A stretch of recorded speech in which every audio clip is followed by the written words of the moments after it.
Sarah loved to read. She spent hours in the attic library. It was her favorite place in the world. One rainy afternoon, she found a dusty leather-bound book. It was titled The 1% Rule. Curious, she opened it. The book spoke of small changes leading to big results. Intrigued, Sarah decided to test the rule. She set her sights on the tallest tree in their backyard. Sarah had always been a bit afraid of heights, but the book inspired her to be brave. Her older brother Ethan noticed her determination. He knew Sarah well. So he offered encouragement, but secretly worried. With a deep breath, Sarah started climbing. The climb was tough. She slipped a few times, but each time she remembered the 1% rule. She pushed herself a little further. Finally, she reached the top.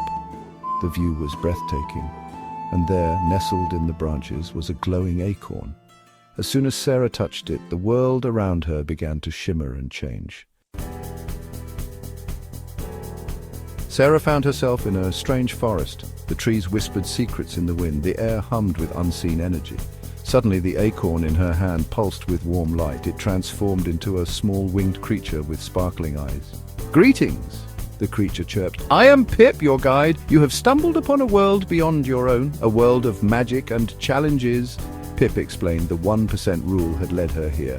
Sarah was both excited and terrified. She had to complete 3 challenges to return home. The first challenge was to navigate the whispering woods. The trees whispered riddles, their voices echoing through the forest. Sarah had to solve them to find her way through. "What has an eye but cannot see?" a voice whispered. Sarah thought hard. She remembered a riddle book from the attic. "A needle," she exclaimed. The path ahead cleared, leading them deeper into the woods. The whispering woods led to a wide, crystal-clear river. Its surface shimmered with 1,000 colors. This was the River of Reflection, Pip explained. Sarah's reflection in the water began to change. It morphed into a shadowy figure of her deepest fear. Sarah froze. She was terrified of spiders, and the reflection showed a giant one. "To cross the river," Pip chirped. "You must face your fear." Sarah knew Pip was right.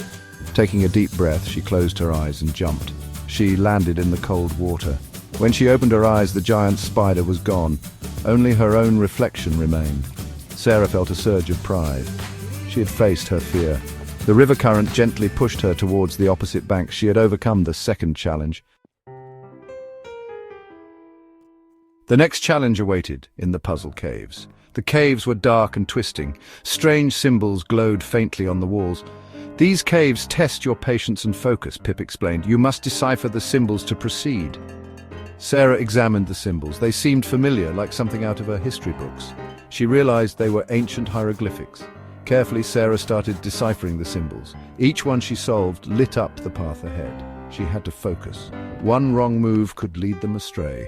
After what felt like hours, they reached the end of the caves.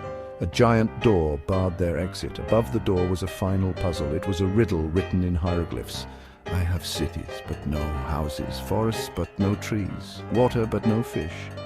What am I?" Sarah pondered for a moment. "A map!" she exclaimed. The door rumbled open, revealing a bright light beyond.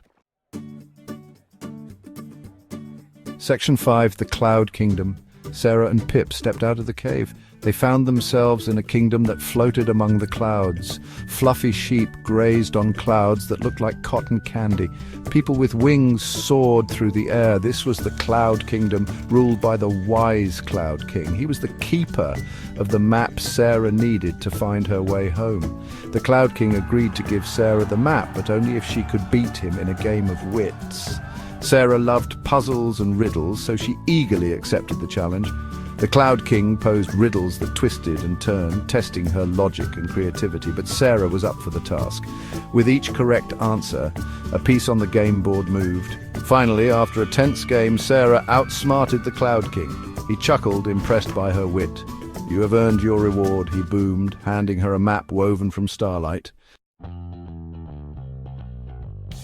Section 6, The Valley of Shadows. The map led Sarah and Pip to a dark, desolate place, the Valley of Shadows. Here, doubts and fears took on physical forms, swirling around them like shadows. Sarah started to doubt herself. Had she made the right choices? Could she really make a difference with just the 1% rule? Pip sensed her fear. "Remember the challenges you have overcome," he chirped. "Remember the 1% rule." Sarah took a deep breath. She thought about her journey. She had faced her fear of spiders. She had solved complex puzzles. She had outsmarted a king. She had grown stronger with each challenge. With renewed determination, Sarah pushed forward. She focused on the positive, on how far she had come. As she did, the shadows seemed to shrink, losing their power over her. She realized that even in the darkest of places, hope could be found. Section 7. The Mirror of Truth. Finally, they reached the end of the Valley of Shadows. Standing before them was a giant mirror, its surface shimmering with an otherworldly light. This was the Mirror of Truth, the final challenge. "The mirror reflects your true self," Pip explained. "To pass this test, you must accept who you are, flaws and all." Sarah cautiously approached the mirror. She saw herself, but not as she expected. The mirror showed her strengths and weaknesses, her kindness and her fears. It was a reflection of her true self. Sarah realized that her flaws were part of what made her unique. She learned that true strength came from accepting herself, imperfections and all. As she embraced her reflection, the mirror shimmered and dissolved. The path home was now open. Section 8. Homeward Bound. With a bittersweet feeling, Sarah turned to Pip. "Thank you," she whispered, "for everything." Pip smiled. "You did this yourself," he chirped. "Remember the 1% rule. It can change your world one small step at a time." And with a flash of light, Pip was gone. Sarah found herself back in the branches of the tall oak tree. The sun was setting, painting the sky in hues of orange and pink. She climbed down, feeling stronger and braver than ever before. Ethan was waiting for her at the bottom, his face etched with worry. "Are you okay?" he asked, pulling her into a hug. "I was so worried." Sarah laughed. "I'm more than okay," she said. "I have an amazing story to tell you." Section 9. New Beginnings. Sarah told Ethan all about her adventures, about the Whispering Woods, the River of Reflection and the Cloud Kingdom, about Pip and the 1% rule. Ethan listened, his eyes wide with wonder. He knew Sarah had changed. She had faced her fears and come back stronger. From that day on, Sarah applied the 1% rule to her life. She practiced her drawing every day, improving her skills bit by bit. She faced her fear of public speaking by joining the school debate team. She even started a book club to share her love of reading. And what about the glowing acorn? It remained on Sarah's bedside table, a reminder of her incredible journey. Sometimes late at night, she could have sworn she saw it shimmer, as if another adventure was just waiting to begin.